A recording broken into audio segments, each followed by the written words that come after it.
c'est parti.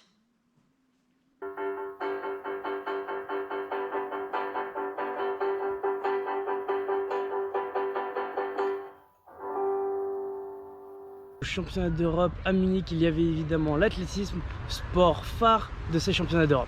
Dans ce sport, nous avons pu voir beaucoup de scénarios assez incroyables et pas mal pour l'équipe de France d'ailleurs. Nous allons commencer par un point négatif, l'abandon de Kevin Mayer au décathlon qui se blesse dès la première épreuve sur 100 mètres au quadriceps. Deuxième scène assez incroyable et encore négatif pour l'équipe de France, Hugo Hay tombe lors de la finale du 5000 mètres et accuse Katir, l'Espagnol qui finit deuxième de cette finale, de l'avoir poussé. Malheureusement, la réclamation n'a pas donné suite et l'Espagnol finit bien deuxième.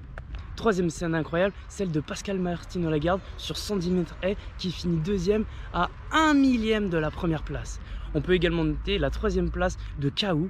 Quatrième scénario assez incroyable, celui de notre français Pommery au saut longueur. À la fin du concours, il est troisième égalité avec l'anglais Finchman avec 8,06 m, mais est placé quatrième car on prend le meilleur saut lors du deuxième essai et c'est Finchman qui l'a.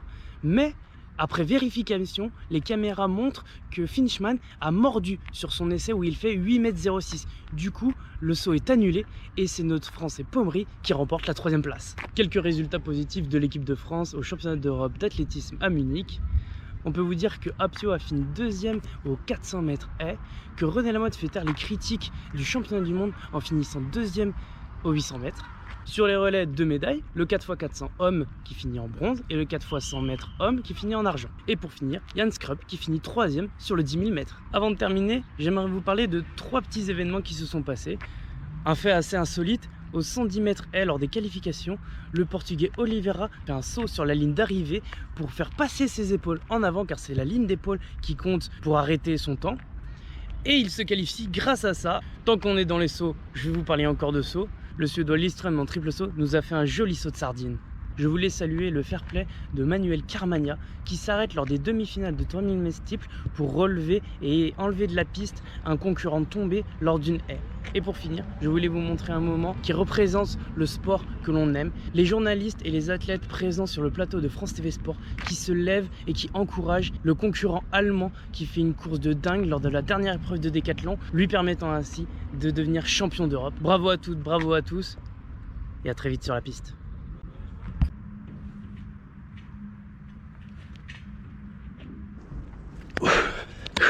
Eh hey Valentin, tu sais qu'il y a de l'escalade au championnat européen à Munich. L'escalade, il y a 4 épreuves. La vitesse, le bloc, la difficulté. Et la 4e, ça s'appelle le combiné. Ça rassemble les 3 disciplines citées précédemment. La France remporte 4 médailles. 3 en bronze, 1 en argent. L'argent est remporté au bloc masculin. En bronze, c'est remporté en bloc féminin, en vitesse chez les hommes et en difficulté chez les femmes. Allez, je vous laisse parce que je vais lâcher. Il y avait du VTT au championnat d'Europe à Munich. Et du VTT cross-country.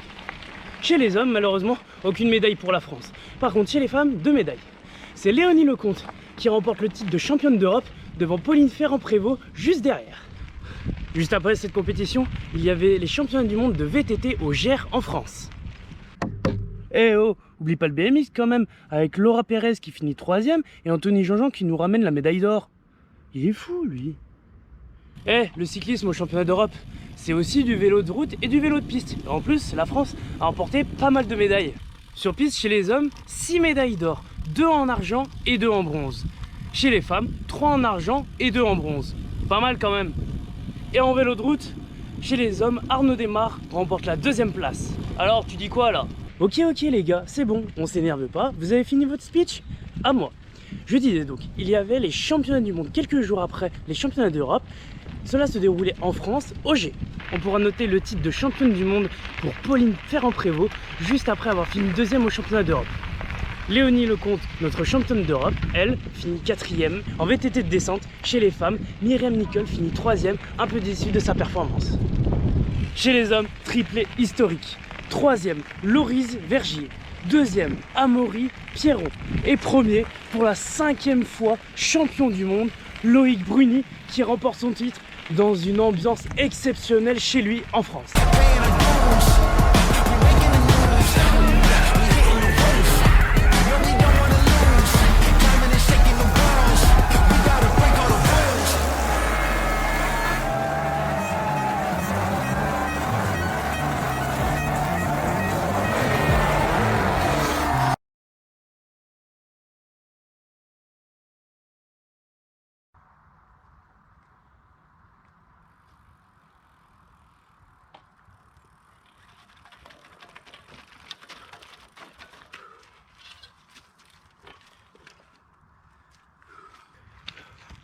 Au triathlon aussi, il y a du vélo. Car le triathlon, c'est natation, vélo et course à pied. D'ailleurs, au championnat d'Europe à Munich, au triathlon, on a remporté pas mal de médailles.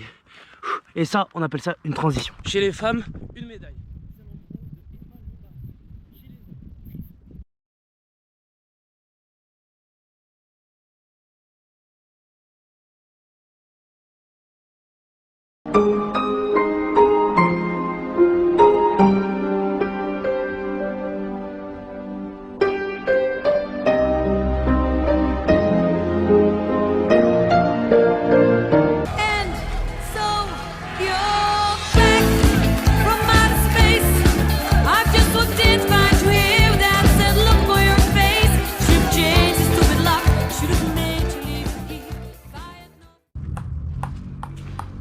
Eh Valentin, on dit tennis de table, pas ping-pong. La France repart avec 2 médailles de ces championnats d'Europe à Munich. La première, c'est la médaille d'or, remportée par Le Besson et Johan en double mixte. Et la deuxième, c'est la médaille de bronze, remportée par les frères Lebrun, après qu'Alexis, elle finit 2e au championnat du monde à seulement 18 ans. En même temps que les championnats d'Europe à Munich multisport, les championnats d'Europe de natation se déroulaient à Rome. Comme des requins dans l'eau, la France finit 8e avec 21 médailles, dont 3 en or. Vous connaissez les 4 nages en natation, le crawl, le dos, le papillon et la brasse. La France malheureusement ne remporte aucune médaille en brasse. En crawl, plusieurs résultats. Le 4x200 mètres homme remporte la médaille de bronze. Charlotte Bonnet, sur 100 mètres crawl, finit 2e. Sur 1500 mètres en nage libre, donc en crawl, Monsieur Joliet remporte la médaille de bronze. Et en relais mix, sur le 4x200 mètres crawl, la France finit vice-championne d'Europe. Et sur 4x100 mètres mixte crawl, la France est championne d'Europe. Sur l'épreuve reine de la natation, la nage libre, c'est Popovici, le jeune roumain de 17 ans, qui finit champion d'Europe en 46,86 sur 100 mètres. En papillon, c'est simple. 3 médailles pour la France, tout en argent. 100 mètres papillon féminin, Marie Wattel. 50 mètres papillon féminin, Marie Wattel. Et 50 mètres papillon masculin, Grousset, Maxime. En dos, c'est pareil, 3 médailles, 2 en or et 1 en argent. Analia Pigré devient championne d'Europe du 50 mètres d'eau, tandis que Ndoye Brouard remporte 2 médailles, celle en argent sur 100 mètres d'eau, et il devient champion d'Europe du 200 mètres d'eau après une petite histoire assez insolite. En effet, lors des qualifications, son plot se casse lors du départ.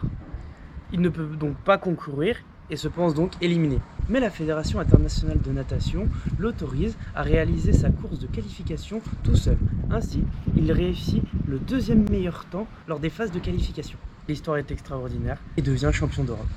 Pour finir sur la natation dans les bassins, il ne nous reste plus que le 4x100 mètres 4 nages chez les femmes et chez les hommes, où la France finit 2e dans les 2 catégories. Merci de m'avoir écouté et à très vite dans les bassins.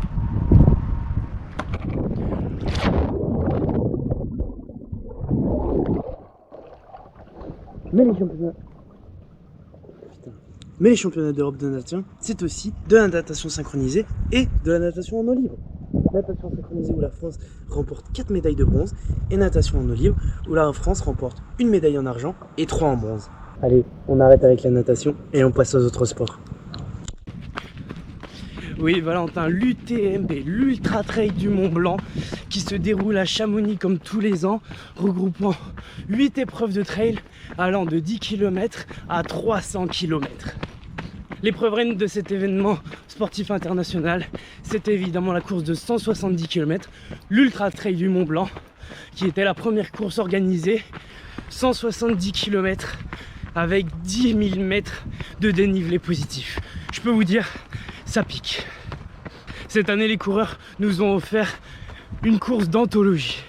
Pendant 130 km, c'est Jim Walmsley qui était en tête, puis il s'est fait ensuite doubler par l'ultra favori Kilian Jornet, aussi appelé l'ultra terrestre, suivi tout près de Mathieu Blanchard, le français. Après avoir couru plusieurs kilomètres ensemble, c'est Kilian Jornet qui a attaqué dans l'une des dernières montées, la montée de la tête au vent. lâchant ainsi Mathieu Blanchard et remportant une nouvelle fois l'Ultra Trail du Mont Blanc. Il remporte l'étape en 19h49 minutes et 30 secondes, établissant ainsi un nouveau record. Du côté des femmes, c'est Katie Scheid, l'américaine, après s'être fait doubler par Marianne Hogan, remporte finalement cette édition en 23h15 minutes et 12 secondes, finissant en 22e au scratch. La deuxième est la canadienne Marianne Hogan, et la première française est Jocelyne Pauly qui finit à la 4e place du classement féminin. Pour finir sur une note un peu négative malheureusement, il y a eu un mort pour la 2e année consécutive sur l'une des 8 épreuves. Toutes nos condoléances évidemment à la famille et n'oubliez pas, faites du sport, faites-vous plaisir, mais faites attention. Merci Valentin, à très vite.